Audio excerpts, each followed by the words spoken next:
Hama itu penyebabnya itu binatang. Kalau penyakit penyebabnya ya bukan binatang. Oke. Awas. Tikus sama bukan? Siapa bilang? Kalau dari lahan 1 hektar kalau tikus sama 1 nggak aman tuh. Fitnah tuh. Binatang ya. Dibilang hama itu kalau sudah di atas 7% populasinya, baru itu hama. Di bawah itu bukan hama lah.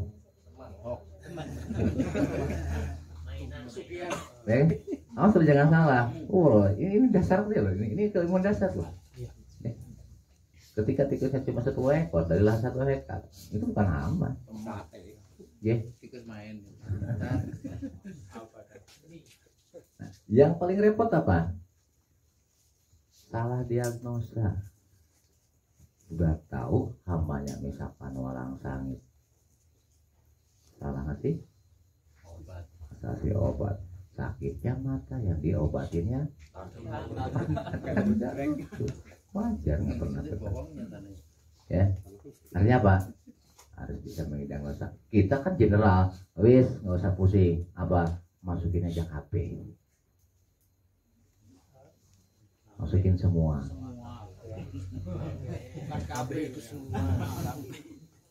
Dan biasanya kalau masuk semua itu kan lebih nikmat biasanya. Iya. Hasil endingnya. Jadi panen kan gitu tuh. Nah, aku ngomong apa sih?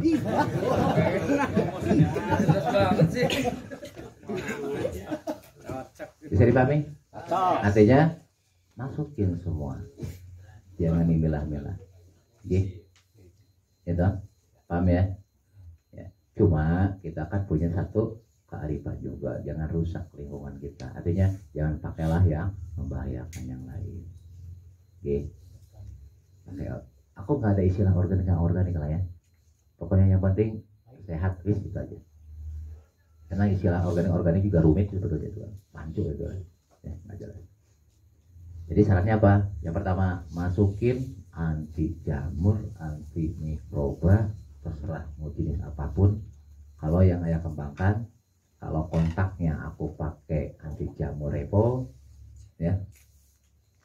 Kalau sistemiknya kita pakai biohayati, ada triko, ada glio, ada PVR, terserah dengan pilih yang mana. Yang penting satu jenderal yang masuknya. Ya, paham ya? Jadi jangan nanggung gitu, jenderal aja yang masukin. Kalau yang dari tadi bingung istilah jenderal nggak jenderal itu begini, semua makhluk itu kan ada kerapatan angka kuman, ya kan? Ya, jangan yang 10/2 masuk aja lah 10/15 kalau perlu. Bisa loh dia bisa jadi, awas loh. Satu makhluk hidup bisa menang ketika dia dominan. Oke, itu kan tuh sejago-jagonya si Pitung dikeroyok 1000 orang mati juga dia. Paham ya maksudnya ya? Ini pun sama lah, ibaratnya gitulah, ya kan? Ya wis masuk aja yang banyak paketnya yang ini, tahu dia bisa ngatasi. Tapi jangan salah kaprah aku bilang tadi, oke?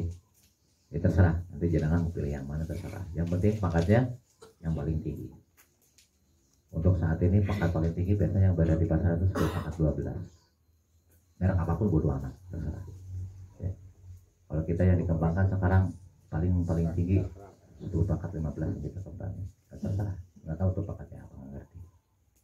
Tapi biasanya kalau istilah 10 pangkat di atas 10 pangkat 12 itu sudah termasuk kategori bionuklir itu kan. Ya. Saran ayah, wis masukin aja yang jagoan dulu itu aja lah. Kenapa? Seumur hidup cuma sekali. Kalau aku bisnis dagang, jujur aku ngajarin hari ini, bangkrut gue. Ya lu belinya cuma sekali kok. Habis itu kesonanya gue nggak makan lain, nggak bisa jalan. Ngerti nggak maksudnya? Ya. Ketika apa? Ketika makanannya ada orang mereka makhluk hidup kok lebih ayat, ya harus kasih makan. Makanya di konsep ayah, di pulau ayah apa? Saat olahan pertama minimal 1 hektar. Masuk mau pupuk kandang silakan, mau kompos silakan, minimalnya 1 ton. Bukan untuk pupuk dasar. Buat apa? Buat penghidupan yang kita masukin ini fluid sebetulnya. Apa artinya pupuk kandang 1 ton untuk 1 hektar lah? Ya. Tapi ketika misalkan dilanjut dengan sudah ideal ya nggak perlu sebetulnya. Ya. Tapi kan aku ngajarin di Indonesia, yang kata nutrisinya kita belum tahu, siapa tahu di situ betul-betul nggak ada unsur hara makro mikro termasuk organiknya kan. Makanya tak wajib lah nih polanya minimal masuk 1 hektar, 1 ton. Buat apa? Jaga-jaga. Buat tadi makan. Apa? Mikroba ataupun yang lain-lain yang kita mesti itulah biar dia tetap tapi itu malah berkembang biak berkembang. Makanya sebut itu sekali kan. Oke. Ini kan lucu lah, aku punya pabriknya loh, aku punya pabrik pupuk loh. Tapi aku ajari tren lagi nih. Kenapa? Kalau orang lain mikir kan, kok lucu ya? Aku bunuh diri katanya. Orang rahasianya dibongkar, nggak rugi gitu. Kenapa? Yang keblinger masih banyak itu aja lah. Aku pas aku yang keblinger aja. Enggak juga lah, nggak segitunya lah. Ya, artinya apa? Kita yakin rezeki itu udah ada yang ngatur gitu aja. Selesai. Paham ya? Yang pertama apa tadi? Masukin anti jamur, anti mikroba, pokoknya agen hayati apa aja lah ya. Jadi agen hayati untuk mengatasi patogen jamur, untuk mengatasi mikroba yang nggak jelas-jelas, termasuk kategori patogen ya. Pokoknya semua ya, itu masukin semua. Apapun mereknya terserah jenengan. Tapi kategori tersebut harus ada semuanya. Jangan cuma anti jamur toh. Awas loh, ketika terkena busuk akar, penyebabnya jamur, bukan bakteri itu penyebabnya. Ya harus masuk juga dong antibakteri patogen. Ngerti maksudnya? Jadi semuanya masukin ke lahan saat di awal. Apapun terserah jenengan. Ya. Kalau kita untuk ngatasin mikroba yang nggak jelas, kita ngembangin yang namanya KRR sekarang. Diskusi, dan itu semua hidup sekali lagi. Aku bongkar kartu ya hari ini. Jadi kalau yang dibilang nanti masuk lagi ya, mungkin setiap ini masuk, bohong itu Pak. Kecuali bukan biohayati, betul. Habis masih lagi. Kalau biohayati, kasih makan aja dia berkembang terus. Jadi paham? Oke. Cuma kalau pola ya, karena memang aku ilmunya itu, aku masuknya anti jamurnya biasanya pakai triko, kadang pakai Clio, atau juga pakai jagung urea. Untuk hamanya aku pakai meta, bionya, makhluk hidupnya, ya. Tapi aku masuk jor-joran, gak pernah pakai dosis saat olahan. Tadi si Haji bilang kita sekarang lagi ditantang sama bupati, aku nanam 1 hektar. Ini yang hari ini sekarang lagi olah lahannya. Planningku nggak baik. Jadi ngeliat nggak jerigen-jerigen yang di depan pintu? Ya. Di situ 30 literan ya. Tulisannya KRR, itu murni loh. Hari ini mau tak masukin KB itu. Jenengan 100 mil ya. Aku jauh lah. Bukan apa-apa, reputasiku dipertaruhkan. Kalau aku nggak beli kok, bodo amat. Kesimpulannya apa? Jangan gambling, olahan awal habisin aja semua, kelar. Ketimbang setelah berjalan di tengah jalan banyak kasus muncul, malah bikin capek loh itu. Ngerti ya? Nah, jadi kesimpulannya apa? Yang pertama tadi, masukin agen hayati untuk ngatasin baik untuk hamanya, penyakitnya. Jangan pakai dosis, semakin banyak semakin bagus. Sekarang ayah lagi nanam di Ungaran sama waktu Bupati Semarang ya. Di luasan totalnya 2,5 hektar. 1.000 liter KRR aku masukin. Serius? Murni. Ya bodo amat aku nggak beli kan. Kenapa? Karena ketika aku lihat ngeri kali lahannya kayak begini. Sementara orang kan nggak pernah nanya proses, nanyanya ending nanti panennya dapat berapa kan gitu. Sebuah konsep apapun gak akan dilirik ketika ending yang gak jelas. Karena orang gak pernah nanya seperti apa proses. Nanyanya apa hasilnya, berapa banyak hasilnya. Awas di masyarakat begitu loh. Ya. Jadi berkoar-koar ini hebat, ini anu-anu itu bullshit kabeh di mata mereka. Yang penting dapat berapa patenya. Lebih bagus, baru mereka nanya pakai apa kan gitu. Wani biru. Ngerti ya? Ini pengalamanku selama 15 tahun di lapangan ya kayak begini. Bahkan banyak kejadian-kejadian lucu ya. Aku terangin di Pemekasan, Madura. Orangnya nanyanya simpel. Sedangkan megang patul di umur berapa? Kurang aja nggak nanya ke gue gitu kayak gitu. Tapi itulah di lapangan kayak begitu. Sedangkan belum lahir aku udah megang cangkul Pak kata. Tapi kan kita nggak kelaset. Bapak dapat berapa? Aku dapat segini, ayo. Ya lah pintar-pintarnya ngomong aja kan gitu. Bisa dipahami ya? Jadi hal yang pertama apa yang harus dilakukan? Apa sih? Apanya? Calon sama penyakit. Yang pertama dengan agen hayati dulu. Kalau agen hayati mungkin tidak memungkinkan nunut, baru masuk yang kontak. Kalau kontak biasanya kita ngambil dari nutrisi, ya, dari bahan-bahan yang ada di bahan baku apa aja. Kalau kebetulan kita makanya kan dari apa? Dari bebatuan, makanya atau nanti aku ajarkan prakteknya cara bikin ACR ya. Nggak ada rahasia. Kalau di sini nggak ada rahasia loh. Kalau di medsos aja nggak aku ajarin. Kenapa? Karena udah dipaten, karena nggak enak. Kalau di sini kan nggak yang materin nggak ada. Nanti aku ajarin rahasianya cara bikin ACR. Oke. Terus kalau untuk salon yang lainnya, untuk apanya? Aku pakai Roma. Ya. Kalau bener pakainya insya Allah. Kang Ahmad mana? Pernah pakai Roma? Pernah. Kasusnya bagus apa enggak sih? Jujur aja.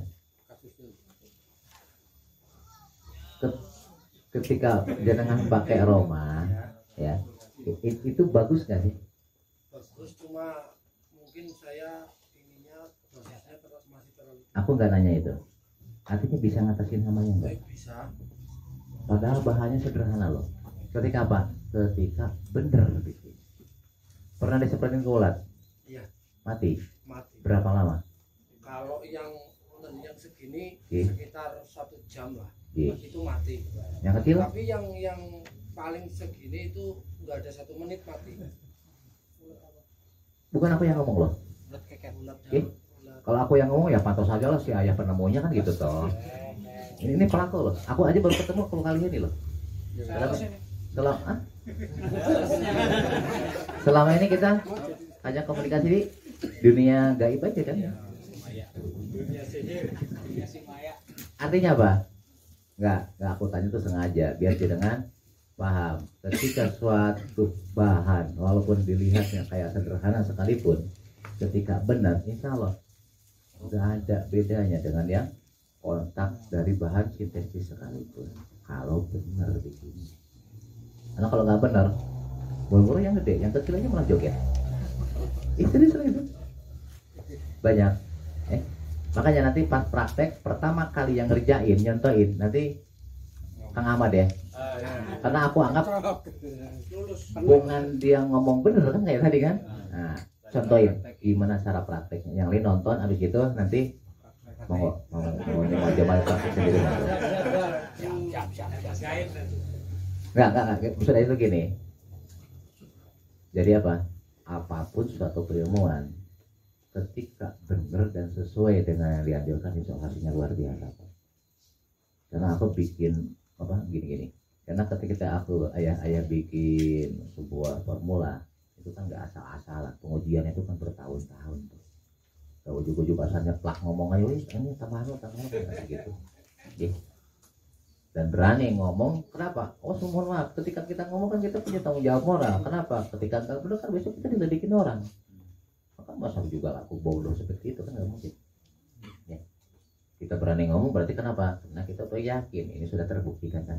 Yang penting benar bikinnya sesuai arahan. Ya alhamdulillah salah satunya orang banyak ribuan yang udah kebuktiin. Ini salah satunya. Ketika tapi banyak juga ya kok aku bikin Roma kok nggak mati katanya. Ya. Nah itu faktor apa? Faktor pemahaman keilmuannya yang membedakan. Jadi boleh jadi bahan yang sama tapi nggak ngerti sumber bahannya di mana, misal hasilnya akan sama. Ya, ini nih hari ini kita bedah itu, makanya kita praktek hari ini. Ya. Biar jenengan ngerti yang bener tuh yang gimana gitu. Karena awas, pemahaman orang dan penalaran orang ketika berbicara hanya berdasarkan bacaan, tulisan, biasanya kan implementasinya kan kadang-kadang pemikirannya kan nggak sama. Bisa saja si A menafsirkan begini, yang si B menafsirkan begini. Ujung-ujungnya makanya hasilnya nggak sama. Ya, itu butuhnya praktik itu begitu. Jadi paham ya? Oke, itu langkah yang pertama. Jadi apa? Masukin calon apa? Calon sama penyakit, apanya yang dimasukinnya? Apanya? Antinya. Oke, awas, jor. Nah. Tapi sebelum budidaya, sebelum tanam, kalau udah tanaman ya alhamdulillah. Dikit salah dosis saja kasusnya Kang Ahmad apa? Gosong. Padahal itu bahannya apa? 100% alami ya kan? Bisa ngebakar ya. Bakar semua. Alhamdulillah itu. Tapi cabenya enggak ya, cuma daunnya. Enggak, artinya apa? Pembelajaran buat jenengan kan? Jadi jangan anggap sepele lah ini kan organik, pes, lah wis. Ternyata semua ada pakemnya. Oke. Ya, lanjut deh. Nomor 2 sekarang.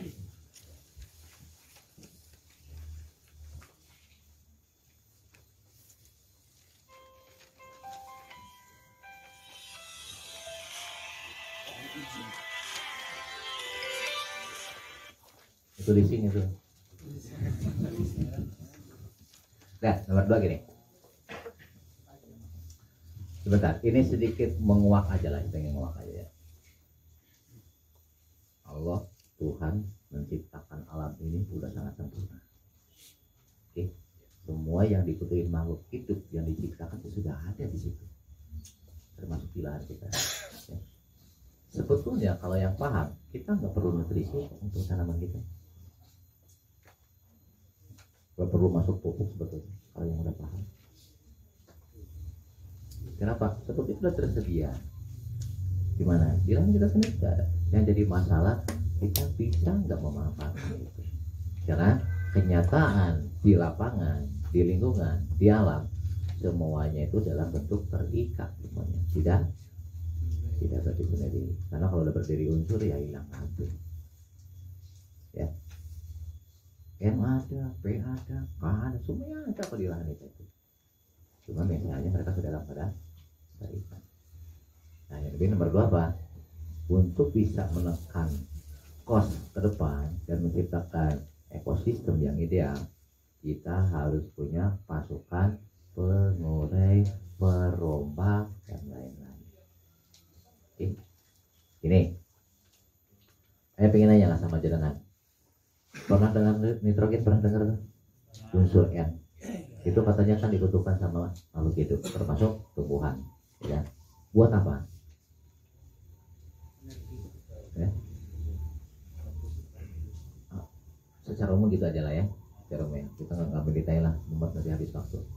Intinya semua makhluk hidup itu N untuk pertumbuhan, ya kan? Nah, sekarang gini pertanyaannya, N itu ada nggak sih di alam? Banyak, oke. Bahkan terbanyak N itu di udara. Kalau jangan punya pasukan yang bisa ngambil nitrogen dari udara, selesai. Masih butuh urea.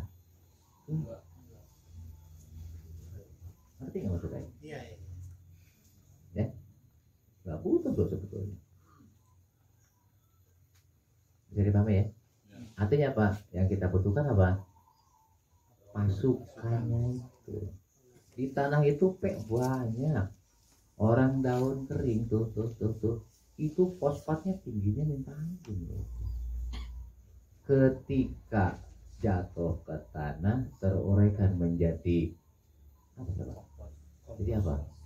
P2O5. Karena itu yang bisa diserap oleh tanaman kan kalau sudah jadi unsur, jadi ion kation toh. Yang jadi masalah ketika jatuh ke tanah masih dalam bentuk terikat di dalam daun, nggak bisa diapa-apain sama tanaman. Ibaratnya gini, jenengan dikasih beras atau gabah sekarung, disuruh makan, Kan kita bukan apa? Bukan ayam. Manusia perlu proses apa? Dinanak nasi. Artinya ya harus dijadiin nasi dulu dong. Tanaman pun sama. Diibaratkan daun kering itu masih dalam bentuk gabah, dalam bentuk beras, belum bisa dimakan sama tanaman. Harus dipecah dulu jadi apa? Jadi nasi. Jadi kita butuh pasukan itu. Kalau nggak ada itu, bakal ada pemahaman Allah organik itu lambat. Pasti orang untuk butuh pengorek ini butuh waktu begitu lama. Bahkan ada yang untuk diorekkan bisa butuh waktu sampai bertahun-tahun sampai dia terurai. Ya. Tapi kalau kita punya pasukan yang bisa mengorekkan jangka waktu 1 menit, 1 jam, selesai sudah masalahnya. Seinstan insentif nanti. Oke, paham ya? Kesimpulan yang kedua apa? Wajib punya pasukan pengurai, penambah dan bla bla bla. Tapi jangan tahu jenderal juga. Karena kalau bukan jenderal, kita khawatirkan dia nggak bisa bersaing di lingkungan ekosistem itu sendiri. Dia terkalahkan, gitu. Paham ya? Kembali, jangan terlena dengan iklan. Masalahnya saat kita masukin, anggaplah dia misalkan pangkatnya SD, sementara di lahan kita dia bisa terurai kalau pangkatnya oleh SMP, kan nggak bisa ngapa-ngapain dia walaupun kita masukin. Dan ini banyak kasus. Ya, saya sudah masuk kok tetap kayak begini. Yang dimasukinnya Lactobacillus ya, Bifidobacterium ya, bla bla bla bla. Pangkatnya apa? Kalau pangkatnya cuma apa aku nggak bisa ngapa-ngapain dia. Bisa dipahami? Jadi faktor apa tadi? Pengurai dan kualitas pengurai. Dia harus yang jadi dominan di sini. Bisa dipahami? Ya. Kebetulan di kita di KRR sudah komplit. Ya. Pengurai ada, pengamatan ada, bahkan ada pemecah. Ini kelebihan KRR dibandingkan dengan rotan sebelumnya. Aku nggak berbicara yang lainnya ada. Ya. Rotan 1, rotan 2, rotan 3, rotan 4, kemudian keluar SR keluar RR, MR, terakhir sekarang KRR. Fungsinya sama, hanya beda apa? Jagoannya aja. Ya, cuma beda itu aja. Isinya sama kok. Ya. Contoh, ketika pakai super rotan atau ketika pakai rotan, di situ dia bisa menguraikan, tapi nggak bisa memecahkan karena belum kategori bionuklir. Oke, adanya hanya mecahin tok dari 2 ya tetap jadi 2. Tapi kalau binuklir 2 bisa jadi 2 juta. Keren kan? Ya. Hari ini aku ajarin nanti gimana cara merombak pupuk 1 kilo berubah kandungan menjadi 1 ton. Ya. Tapi nanti kita praktekin ya. Makanya aku buka lahan begitu luasnya di mana-mana, ya nggak pusing orang pupuk sekilo kok 1 hektar. Ya. Kalau ngerti ilmunya. Kalau hari ini aku buka rahasia. Yang penting jangan ngikutin manut apa adanya, wis titik. Jangan nanya, ya boleh nggak? Aku aja pusing mikirnya. Jadi apa ya? Oke, jadi langkah yang kedua apa? Pasukan pengurai harus ada. Untuk apa? Membuat sebuah si ekosistem di lahan kita sendiri. Jelek-jeleknya kita apa? Pengen merunut ke ekosistem alam kayak di hutan. Udah idealis itu kan. Ya, hutan nggak pernah dipupuk manusia. Buruk habis. Ya kan? Kenapa? Udah ideal ekosistemnya di situ. Kalau enggak, kasus dengan berulang terus. Oke.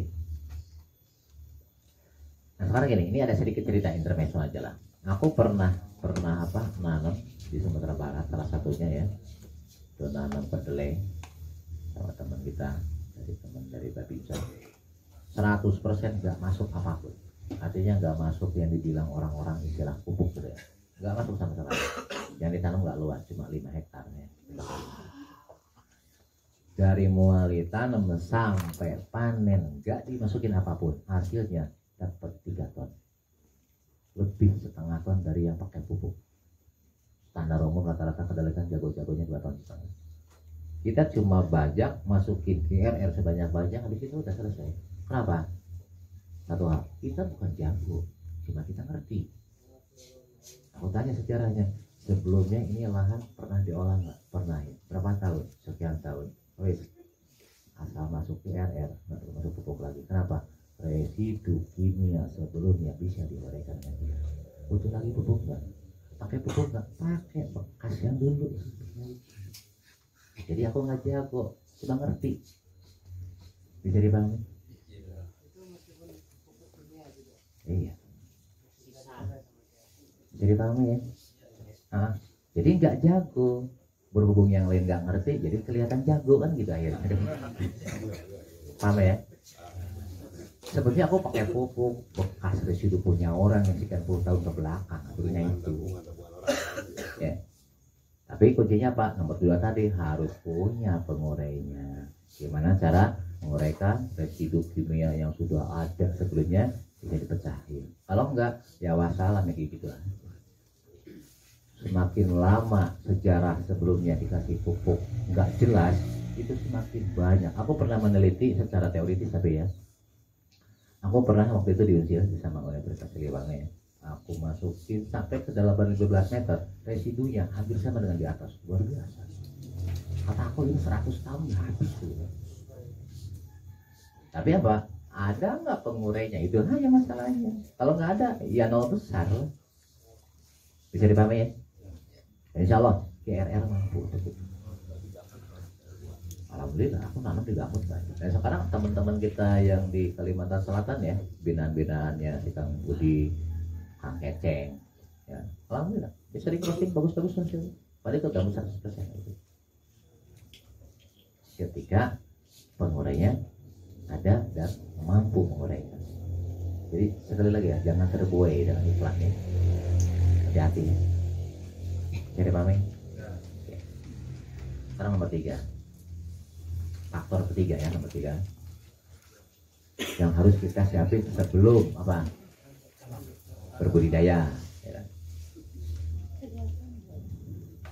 Apa? Tahu ini. Neng Hujaim.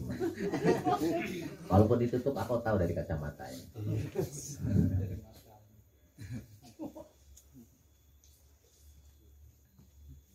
Saya lanjutin. Ini yang ketiga. Tadi kan kita sudah ada masukin anti sama anti penyakit. Terserah. Sarana ya, masuklah yang biohayati. Biar apa? Biar berkesinambungan. Kita seumur hidup sesekali capeknya. Oke. Yang pertama. Yang kedua tadi masukin pengurai, perompak, bak, wancah dan lain-lain. Silahkan cari. Kalau ingin nyoba ke PRM boleh pakai produk yang lain silahkan. Yang penting paham, tanya dulu karakternya kayak gimana silahkan aja. Aku nggak pernah ngajarin orang harus manut gaya, nggak kok sebetulnya. Oke, mau gua aja bebas-bebas aja pakai apa. Oke, yang ketiga apa? Yang ketiga ini yang sering menjadi masalah krusial di seluruh Indonesia. Apa?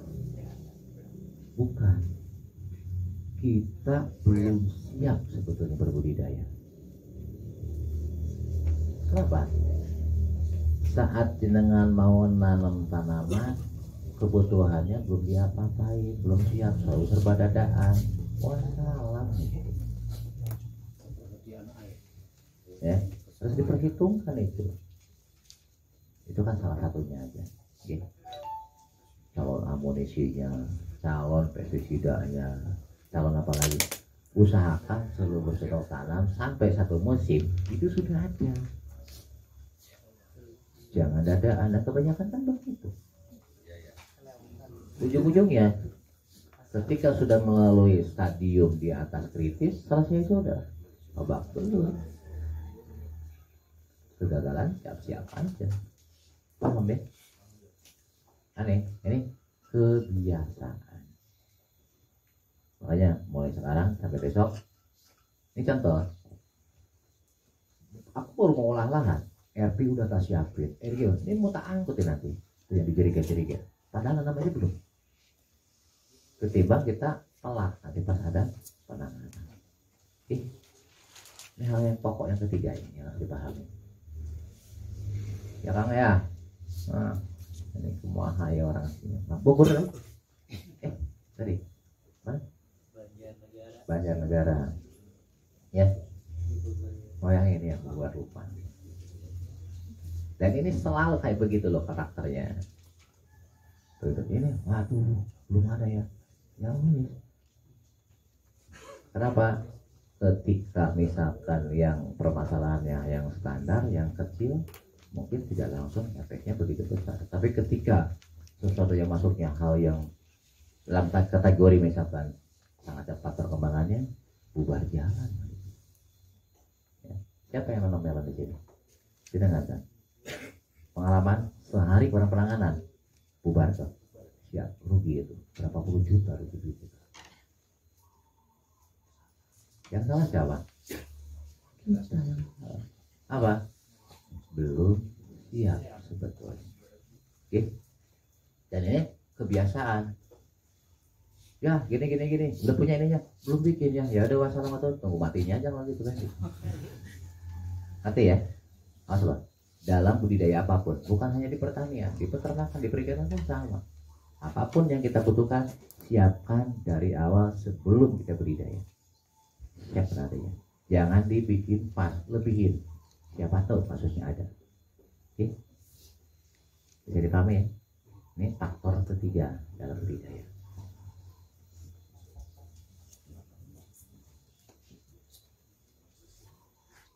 Lalu faktor yang terakhir. Apa yang terakhir? pH tanah tadi kan udah termasuk di kategori olahan ya. Faktor yang terakhir yang keempat apa?